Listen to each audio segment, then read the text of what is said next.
up, Joe? Huh? What up, dog? Again, what up, dog? Welcome. Rap Talk Motivation, Rap Talk Poetry. I am your host, MC, Master of Ceremony of all the discussion for the night. We gonna have some fun. I've been letting this topic breathe for a little bit. I ain't saying like I'm talking about letting it breathe like everybody was just waiting on me to talk about it tonight. But in my own little realm over here, my own little corner of YouTube over here. Shout out to everybody that's watching this on YouTube, Facebook, whatnot. Share the video if you're new to the channel.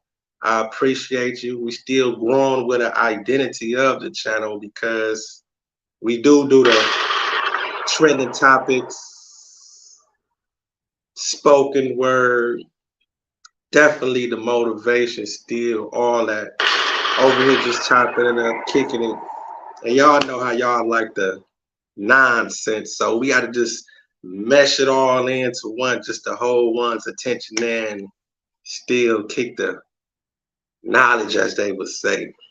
But today we talking about Katt.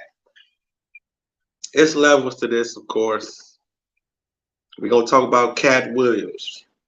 Was it keeping it real? Was it clout chasing? I mean, it's so many ways it's so many ways and variables, and you know how you could break down this discussion, but we definitely going to talk about it. So feel free to comment. Like I say, wipe your feet off at the door, hit the like button, hit the share if you will, share the video to make the channel grow. Definitely appreciate you. Let's get into it. But first, let me take a sippy sip. If you're out there, take a little toasty toast with me. Say nothing but a little bit of cranberry right here.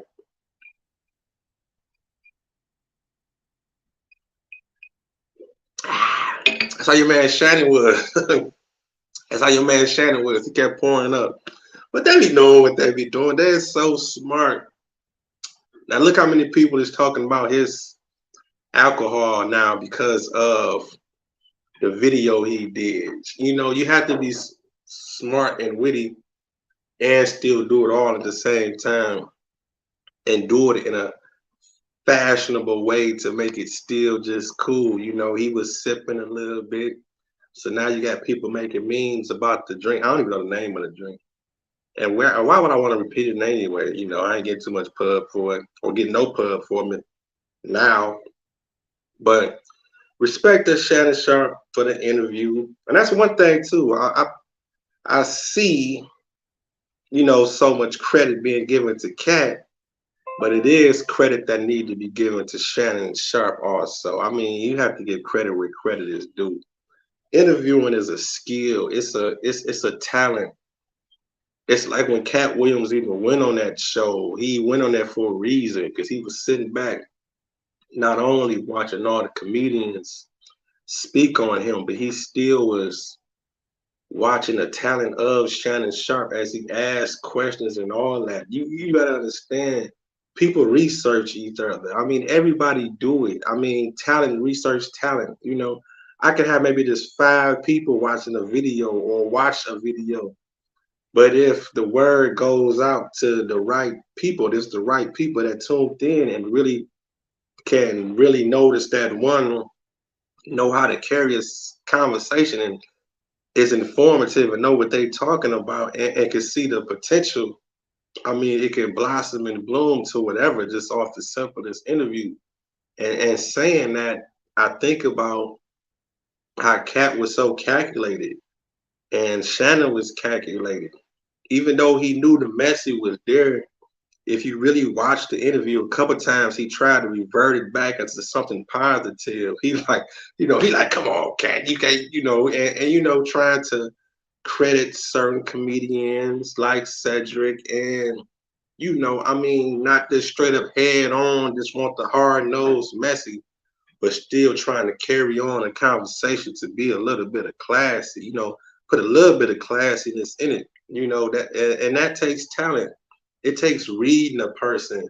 It takes knowing what questions to ask next. It really is chess. Although I'm not a chess player, but I do know a couple of the rules of trying to win. You think about, a couple moves ahead before you make that one move that you initially is trying to make. And that's how it goes with asking questions and reading body language and, trying to really make one comfortable. I mean, Katt had to be real comfortable to carry on this conversation. I mean, to even have it. And, he read the room. He thought about the ratings. He thought about who was on there beforehand. And it's just a calculated move. It's a calculated move. Oh yeah, by the way, too, we is gonna get into a little bit of poetry and spoken word, so stay tuned for that too. You don't gotta throw a poem, I gotta throw a dart in there too, and we just gonna be informative, edutainment, and just have fun. But I am a spoken word artist. Rap talk, that is. That's my whole name, rap talk. But what's a cap though? I mean, what you think? I mean, put it in the comments. I mean, off top, we 6 minutes in. I definitely would want to hear or know, how do you feel? Was it cap or was it clout chasing? And when we talk about clout chasing, it's so many different variables to clout chasing, because once you do speak on someone just in general, and if they, okay, let's do this. Okay, the definition of clout chasing for this scenario would have been, if you kind of really can't say this clout chasing. You know why? Because usually when one is clout chasing, they are so beneath and trying to just attach their name to someone that maybe is ahead of them, or trying to just gain notoriety off one trending moment or something like that. And within this week, or when this interview came out with Shannon Sharpe, Steve Harvey wasn't trending. Cedric the Entertainer wasn't trending. Ricky Smiley was not trending. Who else we talk about? Kevin Hart. I mean, not being popular and famous, all these people are. But I'm talking about this straight up in the news at the moment, where you just take a little bit of shine off the moment. That'll be his version of clout chasing, because Katt Williams is already in celebrity status. So how could one be clout chasing if these are more like your peers? This is more of just a conversation. And again, a lot of people brought this to the conversation. It wasn't like he went on there to start nothing. It was more like he was going on there to rebuttal the things that was said about him. So, if you got that moment and the spotlight's on you, and you can really bring all these conversations back to get your response out, I mean, that's the moment to do it. And that's what Katt did. So it's like, you can't say it's clout chasing, because again, Steve was a trending at the time with nothing like going on. These are all people that are in line.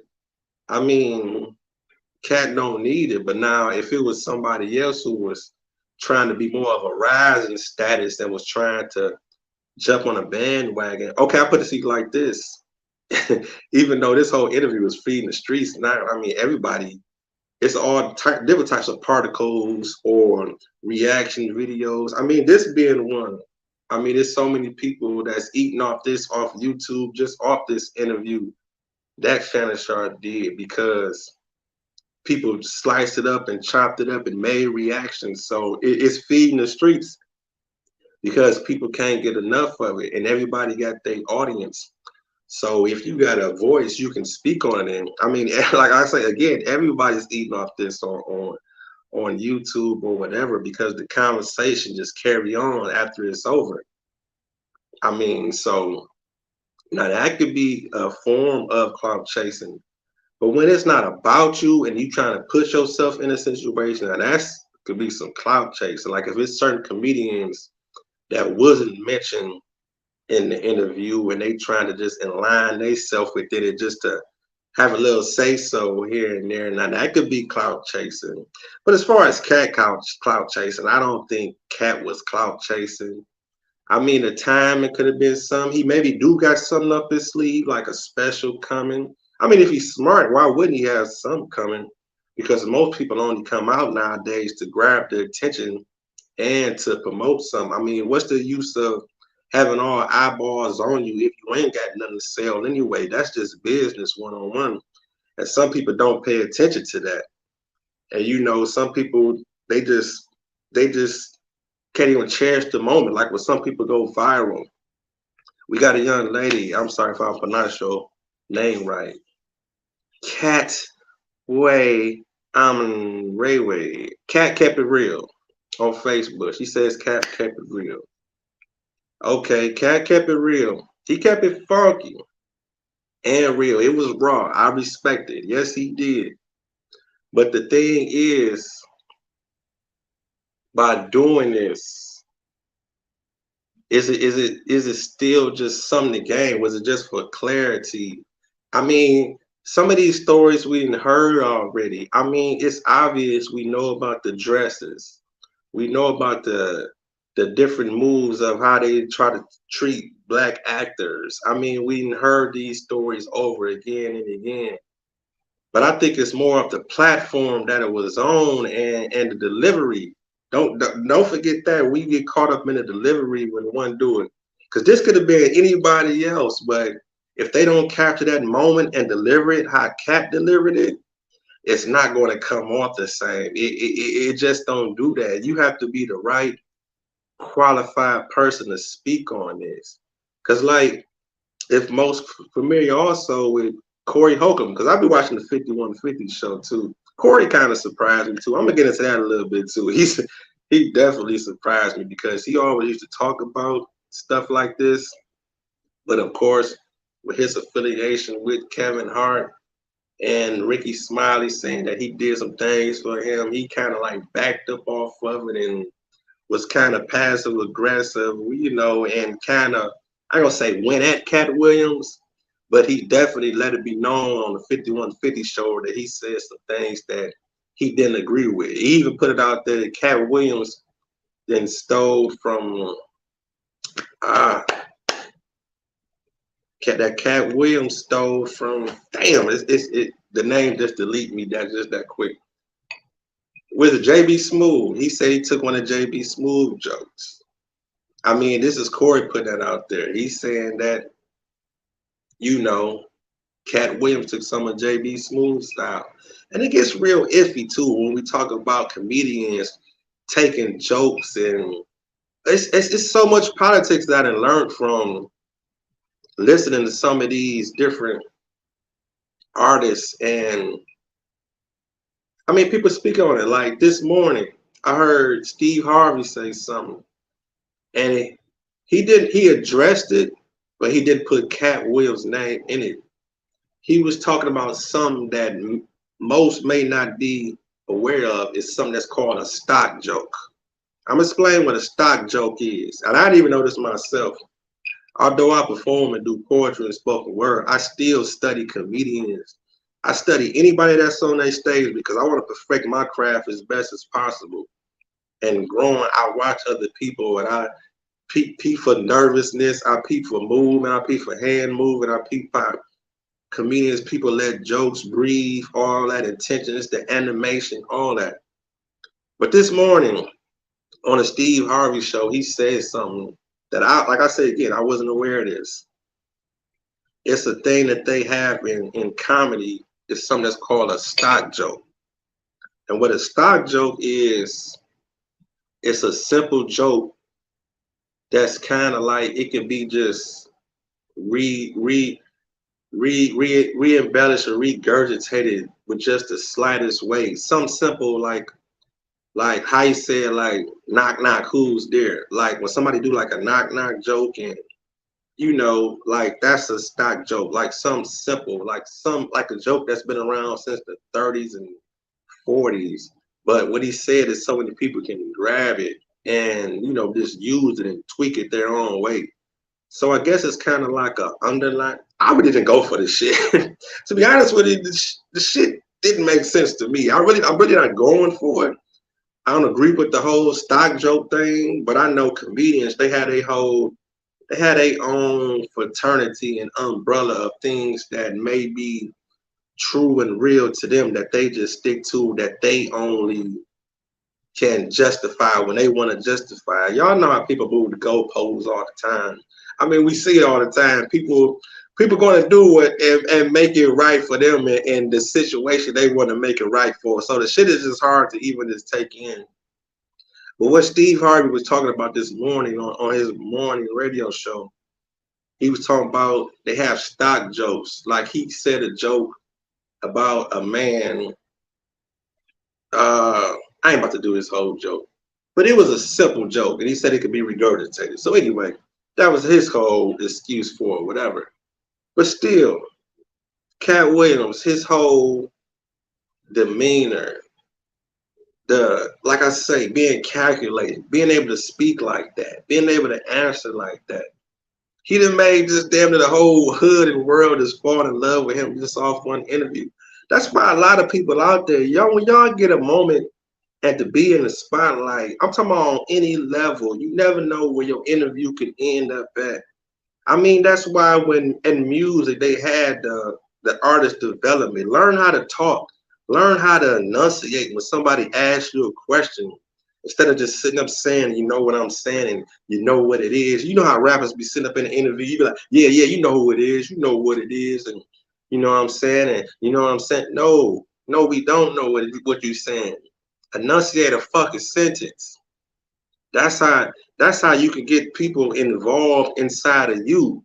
I mean, when you respond and answer a question, I mean, we always end up in this section so much. But that why you think people love Tupac so much? He was before his time with answering the question. I mean, some people learned from that and some people didn't. But little shit like that, that was some little key things that made Pac stand out.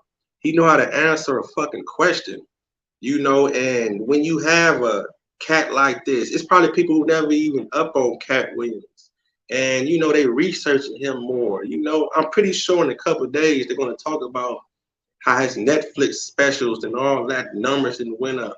I guarantee you by next week when them numbers come out again, his ratings and all that on his specials that went up because people are interested.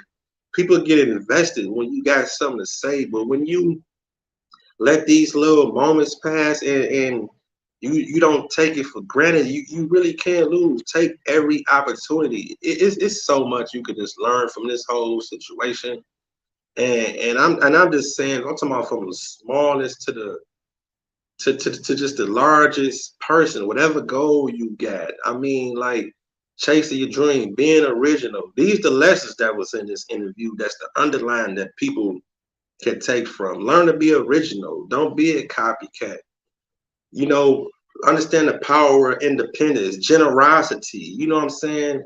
Giving. I mean, it's coming out more and more how Katt give and gave out money and all that stuff. I was just watching what's his name, and Lunel was on there, and she was talking about she didn't been with Katt and he didn't gave out hundreds of thousands. Beanie Siegel. I mean, all these stories not coming out of just how generous this guy is, and which is a special thing, and maybe it can overlap and make someone else just feel. I mean, you never know who it can take to be the one that spark that little bulb in somebody else's brain to make them say, like, man, okay, I want to do more of that. Let me be more generous too, or something. I mean, saviors come in all types of different ways. You just never know. I mean, I ain't saying we should look to entertainers and stars just to, you know, do everything for us or give us that light bulb. But if that's the way you got to receive it, I mean, take it. If it's something for the positive, and what Katt did, he woke people up. He woke entertainment up. He woke comedians up. He made you think. Now, as far as all the people he talked about and how it happened, and that's another thing a lot of people said. How many people came on and said that he lied? I mean, people might defend stuff, but how many? I'm talking about. I ain't heard just one person rebuttal with the straight up word, "You are lie." Like that's not true. I mean, Where's that at? I'm talking about this that simple sentence. That nigga lying. Like he lying. Like, nah, that ain't, Nah, I ain't saying it gotta be a cat and mouse and a back and forth and a bitterness and a whole just outright back and forth WWF. But to defend one name of something like that, and especially when you do it with honor and you really love what you do, now's the time to respond and the time not to respond. I do get that. But as far as the trending with this and a story like this that can carry on like this and can affect your bottom line and money as an entertainer, you will have to defend yourself. I mean, Ludacris came with a rap. I I I I'm gonna say I slightly missed when he shot at Luda and said what he said, but I did see the clip though. I missed it on the first one, but after Ludacris respond with the rap, that's kind of crazy too. I would say something about Luda though, but I ain't gonna put that out there on my little small show. But I never. I'm going out on a limb saying. Let me take a little serious before I say this, because I'm about to say this.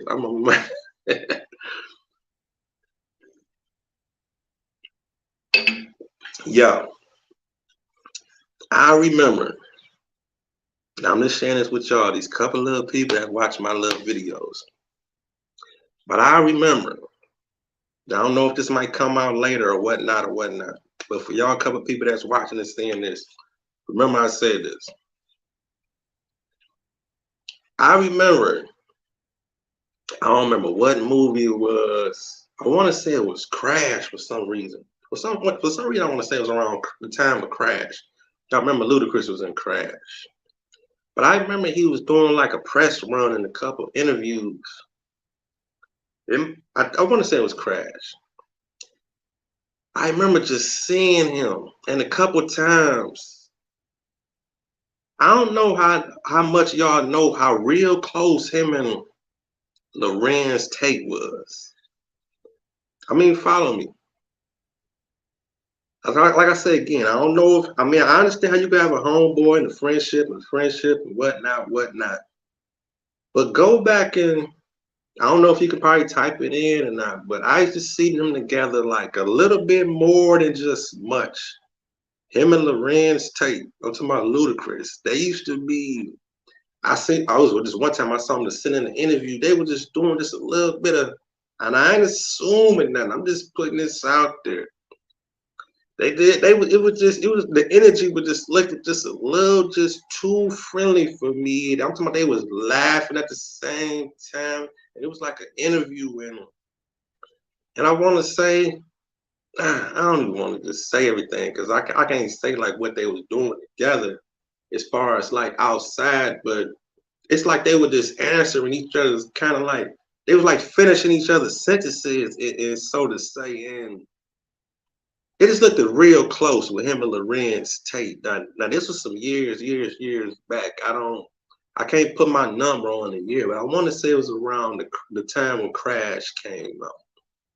But anyway, it could just be settled that they're just homeboys or whatever. I ain't, putting it out there because I know how brotherly love can just be and people just be cool or just be silly and whatnot. But it just kind of just was throwing me off that they were just doing like interviews together and it was his movie. And if I recall, I don't even think Lorenz was even in Crash or something. But if it wasn't Crash, it was another movie, or maybe one of the first Fast and Furious is. But I definitely know they was linked up real close. But let me jump off of that. Let me fall out of that piece of the conversation. I'm gonna get into it. Did I even get into a poem yet? I don't even think I did. I'm talking cash shit about Katt Williams, whether it was Clout or not. I'm kind of on the fence because, of course, I'm not in the comedy game.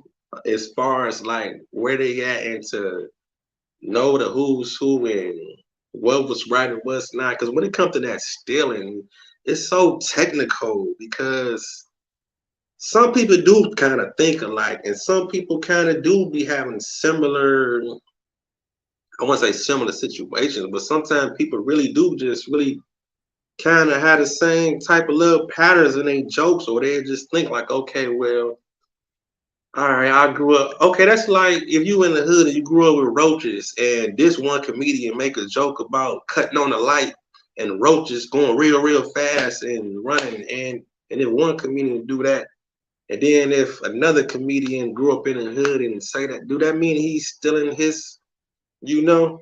And not to mention when people talk, a black person do this like this, then a white person do that like that. How many comedians you done seen over the years do that same little thing, like the white man walk like this, and can't dance, I mean, some of y'all comedians, y'all kind of throwing me for a loop, just a slight bit, because I mean, like I said again, you can pull something from anywhere if that's what you want to do and make it work for you. You can do that. But like I say, how many people then talked about how flat a white girl's butt used to be? How many people then did that? Them same little quirky little jokes over and over and over. Who's now I take those as some stock jokes. It goes going back to what Steve Harvey was talking about earlier when I heard him talking about stock jokes that can be reused. But when you start getting into details and stuff like that, and you can feel when somebody kind of taken away from something. And of course, Katt probably had a chip on his shoulder. All it takes is for that one moment to get agitated and speak on things, because it's about that calculated moment. Some people hold on to stuff and just wait for that one moment to be like, okay, I'm about to give it to their asses. Everybody hold on to something like that, because sometimes sometimes the time it just ain't right. I mean, it's kind of like what they say when the feds come. I mean, they be knowing everything that's happening and what's going on, watching people for 5, 10 years, but they just wait for that one moment. They're like, okay, now, all right, let's go on and handle this now. Let's go on and serve them now. We've been watching them long enough. We got enough. And comedians, they get calculated. Listen here. Most people with talent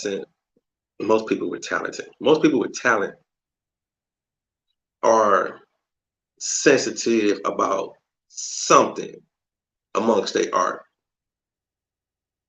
When I say something, it don't have to initially be their art, but it's something attached to it that one is going to always try to defend, or at least want to defend, because you love it and you hold on to it. I mean, no matter what you do, if you're a singer and you having a bad night or something like that, you're gonna find a way to defend it. You're gonna say, "Oh, it was cold in the room, or my throat was hurting that day. I wasn't hitting my notes, or I was hungry or something."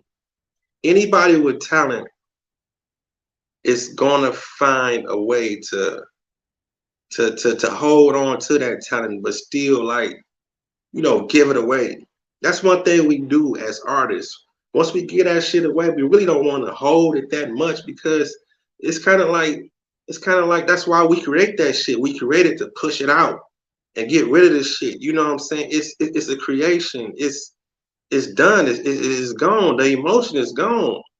But now when we have to do it over and over and over again, I mean, if you love it, you're gonna perfect it. It's like a stage presence. Why you think so many comedians have so much pain inside them, go through so much shit? The Richard Pryors, Dave Chappelle's, they always had these stories. All your greatest and favorite comedians, they all had stories. They all had personal shit.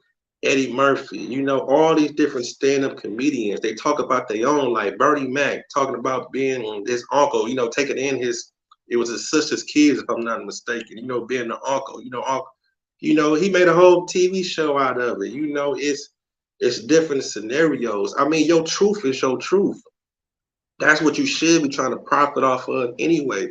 Profit off your own truth. And that was another underlying factor in what Katt Williams was trying to push out there. Live your own truth. Find success in your own way. Don't ride off the wave of others. And that's definitely what I'm learning off this YouTube shit. I be want to put people's names in the title so fucking much. I'm running away from that shit. Fuck that. I'm doing my own shit. I'm do these poems, talk this shit. I mean, we're still gonna kick the game because I love what I do, and the hood culture shit is amongst the conversation. But at the bottom line, it's a motivation in this game. I'm kicking to you. We talking about Katt Williams, but I want to drop some game to you before this video is over. You catching some game for something to do in your life. That's what this is about. That's why it's rap talk motivation. And on that note, I'm gonna get into this piece called "Living Your Own Truth." Oh, it should be nearby. Yeah, if I can find it. I don't think I remember this one by heart. But speaking of living with your own truth, it made me think about that poem. So you can bear with me for 1 second. I know time is valuable. I done told y'all that before. I definitely appreciate y'all. Hit that like button if you tuned in. That thumbs up. Hit that share, whatever on YouTube. If you're watching on YouTube, social media, whatnot. I appreciate you. I didn't know I was gonna do this poem piece. That's why. Okay, here we go right here. I need to start knowing this one by heart anyway, because I do it enough. This one called "Live Your Own Truth." Let me take a sippy sip too off my cranberry juice. We're gonna get out of here in a minute though, but I'm gonna give y'all some games. Some of y'all think Katt Williams was capping. I mean, not capping, but clout chasing. Some people was keeping it real. He did both. And when I say clout chasing, because he could have because sometimes you can speak on something, and especially being in a spot like that, you can speak on something without saying names. You know, it's ways going about doing it. And it ain't got to be no bitch shit if you don't name somebody. It ain't got to be no sucker shit, no scare shit if you don't name nobody. But you can speak in general about the comedy game or whatnot and lead people in curiosity to research it. But being that he did go wrong, like Tupac hit him up, as they were saying, he called names. So I guess that's why I get more credit, because he said who it was aimed at. So you gotta respect it. So it's levels to this shit. But let me give y'all this piece, "Live Your Own Truth."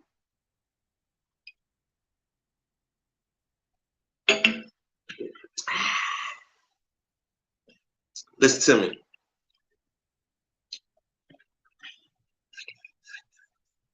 Close your mind to the outside world. Concentrate. You hear that? That's the silence of your soul bouncing on top of your intelligence, and you shouldn't fear that. You know who you are. You know your mind and motives. It's time to go the distance. Matter of fact, the extra mile. Get your passion notice. Focus. Focus on life. You see, some keep living like time ain't got no limits. Let me say that again. You see, some keep living like time ain't got no limits. Get it out your system, die empty, leave a legacy when you finish. Routine, repetition. Pause and pray every day. Doors get closed in your face, go through the window. Fuck that, it's time to make a way. And we cleaning house. Negative souls and hate gotta vacate. Trying to fly amongst people that want to clip your wings ain't gonna help you fly straight. The crash landing. Family not even understanding. Them goals is yours. Fall down, get back up, even if you gotta do some rebranding. Switch up the flow. I kick knowledge, but my shit ain't garbage. I'm around the corner, down the street, to still try to make you think outside the box while still being an artist. Listen to me. Ain't no age limit on goals. Ain't no page skipping playing roles. Do what you believe, and once you understand who's really in control, pick up the pen, grab the ball. It's time to shoot. The world is waiting. So live your own truth. So live your own truth. The world is waiting. Get with y'all in a minute. Appreciate you for tuning in. Rap Talk, Ghetto Poetry Reading. It's Katt William, Clout Chasing, or Keeping It Real. Leave your comments in the comments. Get with y'all in a minute. Rap Talk.